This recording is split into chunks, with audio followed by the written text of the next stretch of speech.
Okay, boys and girls, we're moving right along, and we are going to read chapter 14 and running out of time.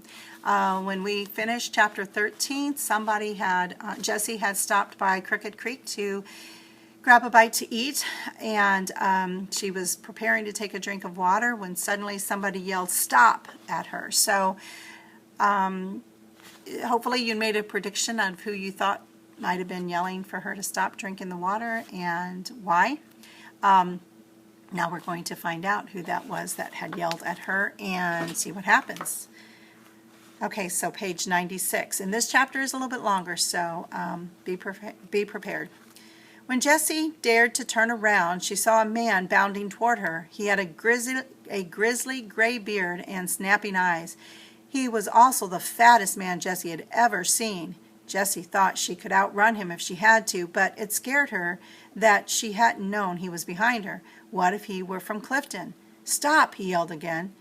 Panting, the man leaned on the fence right behind Jessie. Jessie braced to run if he climbed the fence. She was not going to let someone fatter than Mr. Seward catch her. "I don't mind you trespassing on my land," the man said, "as long as you don't leave a mess. But I can't believe you'd be stupid enough to drink that water. Don't you know how many pesticides and herbicides flow into that creek every spring?" Jessie wanted to act like a normal 1996 teenager, but she didn't know if she was supposed to say yes or no, so she said nothing. Glaring, the man said, "You really don't, do you? I mean, it's poison, stupid city kid." Jessie let the water spill through her fingers. Poison? It didn't look any different from the well water at home. No one drank out of Crooked Creek in Clifton, but Jessie had thought that was just because everyone had wells. "I'm sorry," she said. "Where can I get a drink that isn't, poison?" She looked down at the water again. It sparkled in the sunlight, filtered through the bushes. Poison? The man was probably crazy. "There's a million gas stations with stores on 37, the man said, "for all the Clifton Village tourists. People have to get their last fix of 20th century before they risk seeing the past." The man's voice was sarcastic. Jessie wondered if she dared ask what a gas station was and what did people fix in the stores. "So they would have water at the gas station?" she finally asked, hoping it wasn't a giveaway question. "Sure, water, pop, juice, beer, you name it. They'll sell you anything. It's a capitalist age we live in, my dear." Jessie decided to ask the more important question. "Would they have a phone?" "Sure," the man said. He paused. "Oh, just come on up to my house and I'll get you a glass of water, free. You can use the phone, too, as long as it's a local call. It won't be the first time my afternoon walk's been interrupted. It's not like I care that much about losing weight. It's for my wife. She keeps asking." "Isn't there something hypocritical about being a fat environmentalist, using up the world's resources?" The man gestured for Jessie to climb the fence and follow him. Jessie hesitated.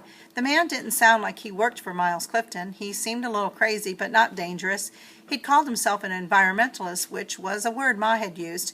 Maybe it was all right to go with him. Yet Ma had warned Jessie to be wary of all strangers and not just Clifton's guards. "That was one reason Pa and I wanted to raise you children in Clifton," Ma had said. "We didn't want to terrify you into staying away from strangers. It's odd. All the time you were in danger here, and now all of you are too trusting. People in the outside world." Ma hadn't finished the thought, which scared Jessie plenty. "No, that's all right. I'll go to the gas station," Jessie told the man now. The man looked at her curiously. "You're a little young to be out on your own, aren't you? Do your parents know where you are?" "Oh, yes," Jessie said. It was a total lie. One of her parents knew what she was doing anyway. "In fact, I'm on an errand for my mother. I should be going now." The man looked at her doubtfully, but he shook his head. "Guess it's none of my business." Jessie scrambled to her feet and stuffed the remains of her lunch back in the pack. She walked across the bridge and then along the big road, feeling the man's eyes on her back. The memory of Ma's warning spooked her. What might this man do? What had Ma been warning her against? Even though the man seemed nice, would he report her to Miles Clifton? Jessie was glad when the road dipped and she was out of the man's sight. She wondered if all the conversations with strangers were so strange. Until leaving Clifton, she had never talked to anyone she hadn't known for a long time, and now she had trouble making sense of everyone. The guards, the teenage tourists, Mrs. Spurning and the chaperone, the bread man. and now the fat environmentalist. Was Jessie stupid, or was everyone outside Clifton crazy? Was that maybe why Jessie's parents and the other families had wanted to move to Clifton? Or did the people she met seem strange just because she didn't know them and didn't understand the 20th century?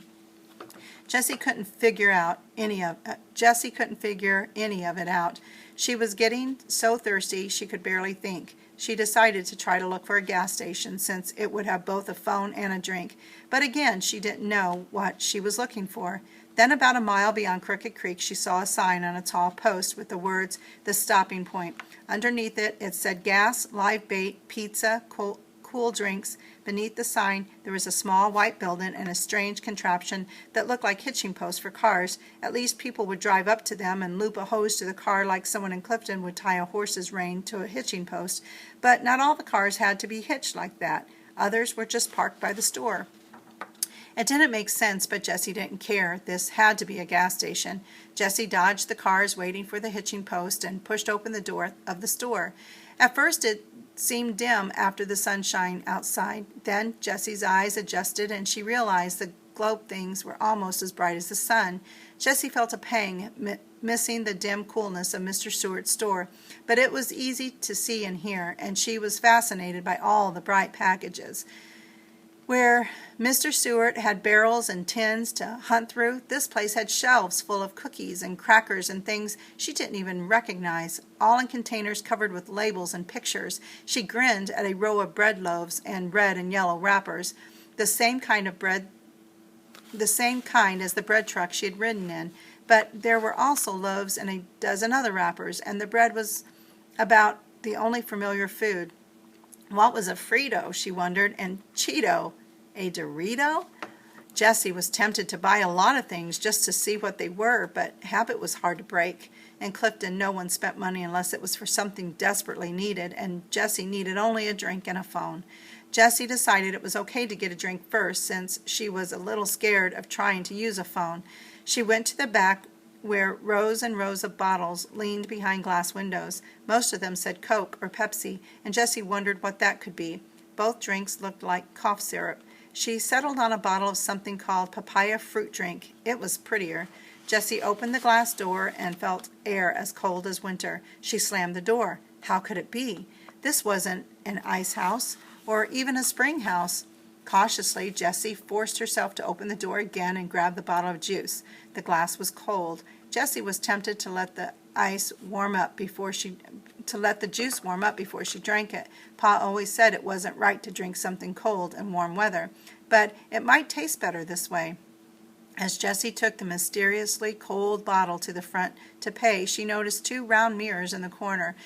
Were they like the mirrors in Clifton that people looked through? She didn't like all this watching.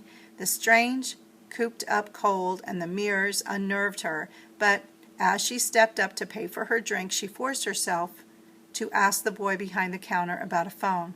"Right outside," he said without looking up. "Don't know how you missed it." "Thank you." Jessie gave the boy one of the George Washington bills, and he took it as though he saw paper money every day. Well, that proved the $1 bills were good. Jessie was a little bothered that it had been so easy. Mr. Stewart would have taken out his magnifying glass and checked the signature on the bill. Then he'd asked in his dry, pretentious voice, "Do you have your parents' permission to spend this?" Mr. Stewart didn't believe in children doing anything without their parents' permission, especially not girls.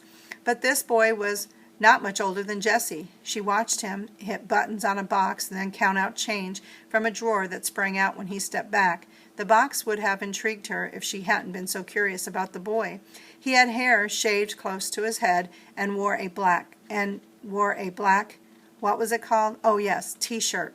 The T-shirt was covered with strange symbols, and the word Megadeth screamed across the front. Jessie wanted to ask what Megadeth was, but it was probably something she would have known if she hadn't been from Clifton. Outside, Jessie counted the change the boy had given her, 11 cents. That couldn't be right. That meant the drink had cost 89 cents. Pa would have to shoe 8 horses to make that much money, and she had just spent 89 cents on some silly drink. Why, that would buy pounds and pounds of flour at Mr. Stewart's store. Jessie wanted to go back and tell the Megadeth boy there had been some mistake, but maybe money wasn't the same here. She took a drink, and the liquid was nice and sweet, as well as pleasantly cool. Yet somehow it was spoiled for her. This time Jessie noticed a small blue sign that said telephone. It was on a rectangular box mounted on a post behind the car hitching post. She walked over. The box had the word deposit 25 cents at the top. Jessie looked through her coins until she found one that said $quarter. Jessie lifted the club thing that Ma had said to put by her ear and mouth. What if she got it upside down? Would she still be able to hear? For a moment, Jessie just stood there feeling strange, but then she dropped her quarter in. The little cup at her ear gave off an annoying buzz. Jessie hoped that was a good sign. She took out the note Ma had given her with Isaac Neely's name and phone number and began hitting the numbers. With each button she pressed, the little cup at her ear gave off a tone. It was like music, she decided. The phone gave off another tone, and Jessie waited, and then there was a click. Please dial 1 before this long-distance number, a woman's even voice said from the earpiece. Jessie jumped. So you really could hear people talking on a phone.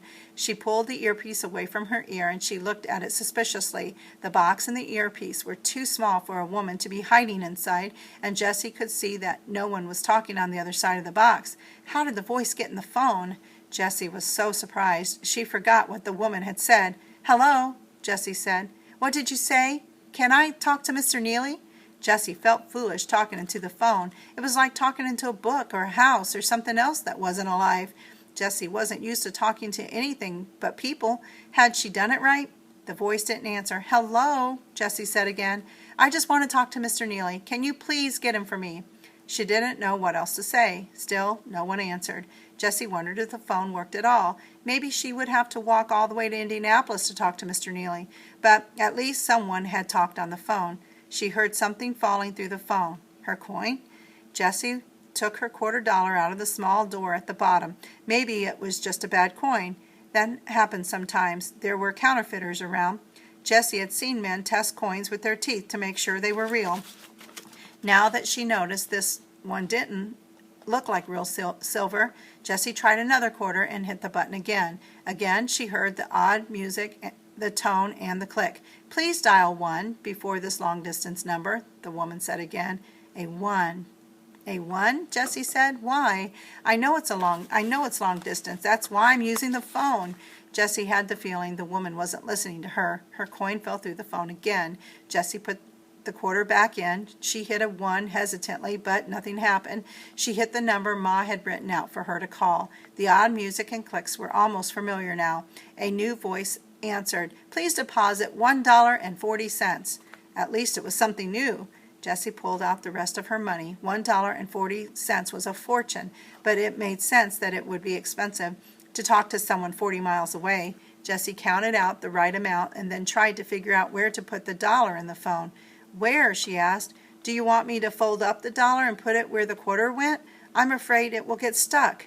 No one answered. Hello, Jessie said. I want to give you the money, but I don't know where to put it. No answer.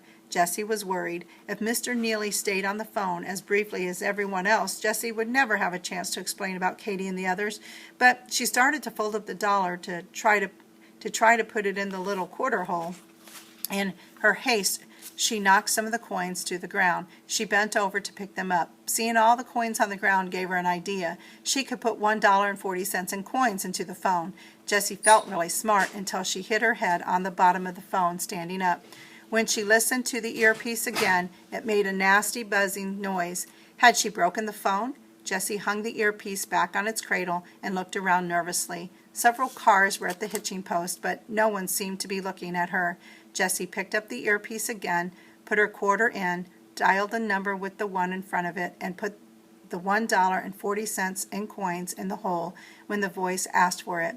The phone began ringing. Jessie grinned. That was what Ma said would happen. Jessie cleared her throat, ready to talk, but the ringing continued. When was Mr. Neely going to answer? The other voices had come out of the phone right away. Finally, Jessie stopped grinning. She counted the rings. 11, 12, 20, 25. Still no one answered. Jesse waited longer.